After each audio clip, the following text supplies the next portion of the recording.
I spent nearly $25,000 to get this cat carrier, probably making it the most expensive cat carrier in the world. And in today's video, I'm gonna tell you why I spent so much money on this and what I plan to do with it. Now, $25,000 probably sounds like an absurd amount of money to spend on something like a cat carrier. For that amount of cash, you could literally buy a brand new car. I mean, sure, it's pretty sleek and it looks pretty cool, but is it really worth it? But once you hear everything that actually went into creating this, it'll start to make a lot more sense, because the main reason why this is so expensive is that it's a one-of-one prototype. It's the first of its kind, and I designed and created this completely from scratch. So what makes this cat carrier different from all of the other more traditional cat carriers that you can find on the market? Well, as you can obviously tell, there's two main things that set my prototype apart from the typical cat carrier. The first is that the lid of the carrier is transparent, allowing the cat to see out and the owner to see in. And the second is that the door actually opens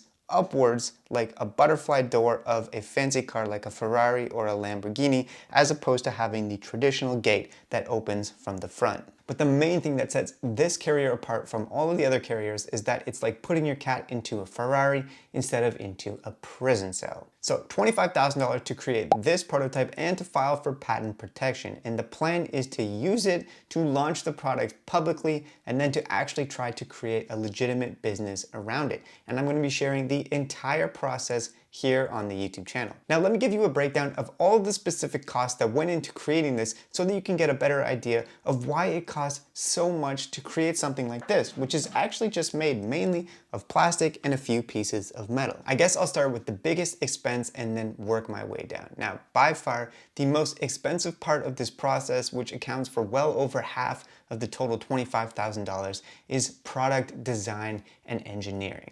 I personally do not have those type of skills. I didn't go to design school. I'm not an engineer in any way, shape, or form. And so I actually had to hire some people to help me with the product design. In total, on product design, I spent $15,409.54. Now that's actually not an absurd amount of money for something like this, because when I was shopping around for quotes, I saw some people that were asking for far, far more than that and probably wouldn't have got it to the point where it is now. So in the end, I have no regrets, over $15,000 on product design. The next biggest expense for me was prototyping. Now I've actually had 3 prototypes created because as we've gone along through this process, I've had several different iterations of the product design and we produced prototypes for the different iterations. Now the one I've been showing you here today is the final one that I have so far, which I'm going to try to use to launch a product and to start a legitimate business. But I do have 2 other prototypes, and in total I've spent $5,555.89 on having prototypes created and shipped to me and then paying import duties and taxes and all sorts of stuff like that. The third largest expense that's gone into the creation of this is legal fees. And currently I've spent $3,034.57 on legal fees. And that includes a couple of things. For instance, incorporating a company so that I can start a business, and also filing for patent protection in North America and potentially in other places around the world. Now trust me, on one hand that seems like a lot of money, almost $3,000 with more money to be spent on intellectual property protection. But honestly, that is a very, very good deal. I'm lucky because I have some connections in the field, and so I for sure didn't pay full price.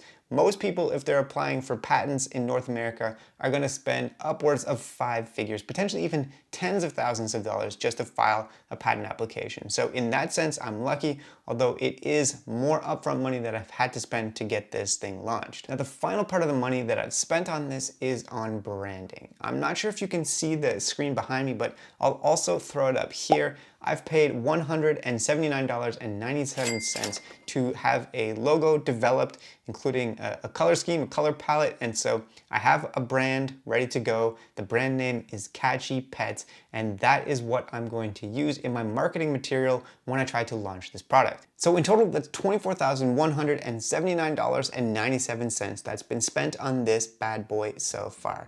And honestly, I have to say, I'm pretty pleased with the results. There's a few more things that need tweaking before it's ready to go to manufacturing and actually be shipped to consumers as a final product.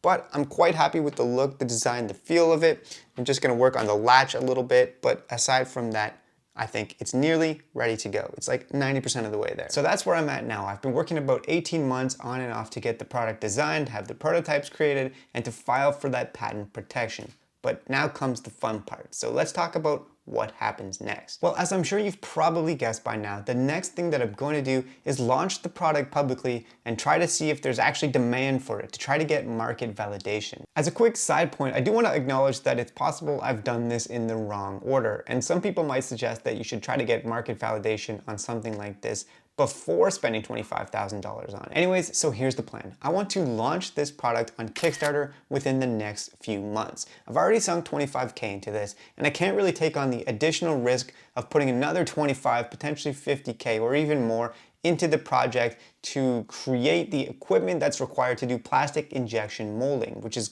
what's gonna have to happen if this is actually going to be produced and turned into a legitimate business. And so that's why Kickstarter is the perfect platform for me to try to launch this, because I can get pre-sales of people that are interested in it before it's actually created. And then if I hit my funding goal, the target that I set, then I can actually afford to have the equipment created for the startup, for manufacturing, and then I can actually roll that over and turn it into a legitimate business afterwards.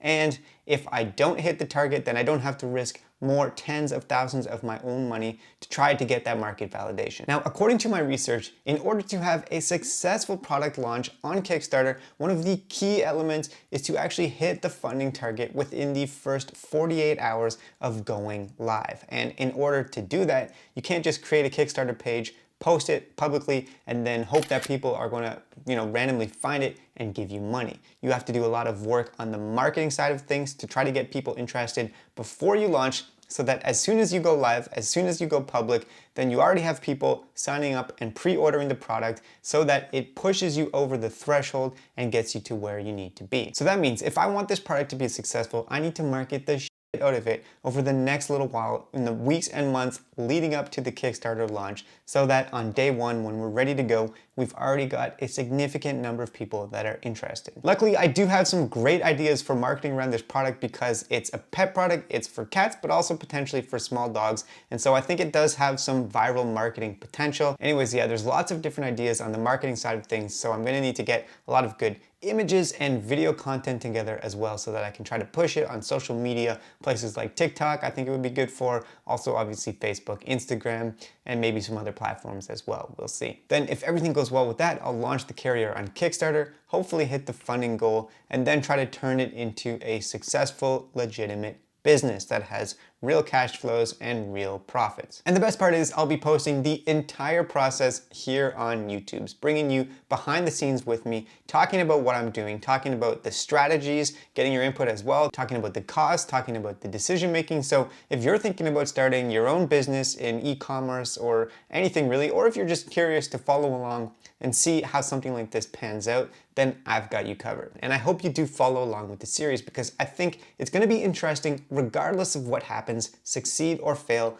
There will definitely be lessons learned. In future videos, I'll be delving deeper into everything from product design and development to manufacturing, sourcing manufacturing, doing cost analysis, deciding on pricing, talking about marketing and legal, and pretty much every element that's involved in creating a product like this and then trying to go to market with it. Thanks again, and I'll see you in the next one.